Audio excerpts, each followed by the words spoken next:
Good morning. This is Mission Control Houston. Welcome and thank you for joining us for today's edition of ISS Update this Tuesday, March 20. You're now looking at a live view inside the International Space Station Flight Control Room, where the team here has been monitoring the systems aboard the station and supporting the day's activities of the Expedition 30 crew members.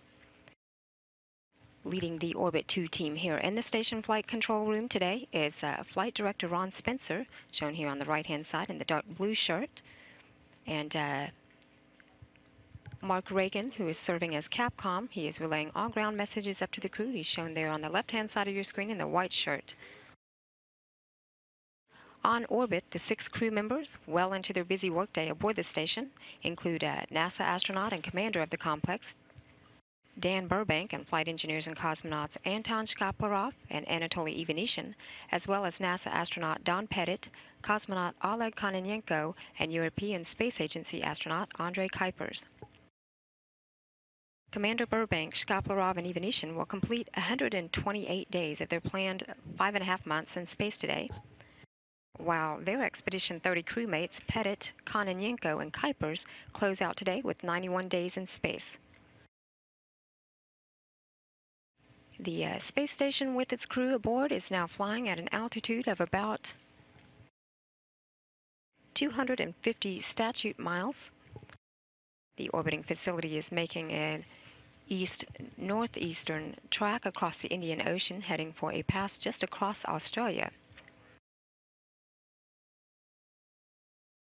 With a wake-up at 1 a.m. Central Time, the Expedition 30 crew members kicked off their day with the first of 2 daily planning conferences held with ground controllers at mission control centers around the world.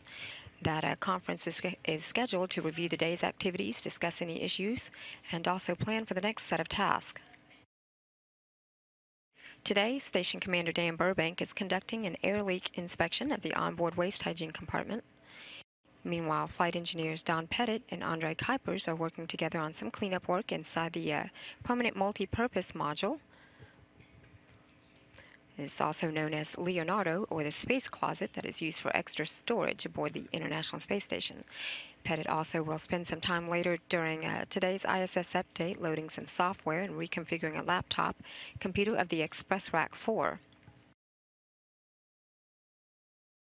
Andrei Kuipers will continue some maintenance work to the onboard water recovery system after he's replaced a recycle filter tank assembly just yesterday. And cosmonaut Anton Shkaplerov will perform his regular daily maintenance to the Russian life support system. He'll also then participate in a standard private medical conference. Earlier this morning aboard the International Space Station, Commander Burbank installed the high-rate communication system panel in the Destiny lab.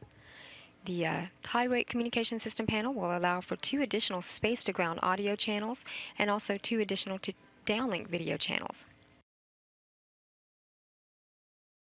Burbank then completed his 2-hour daily exercise using the Advanced Resistive Exercise device and the onboard stationary bicycle.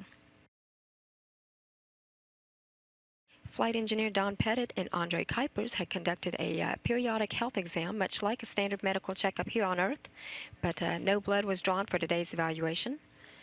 Pettit then collected and tested a water sample of the water processor assembly of the water recovery system.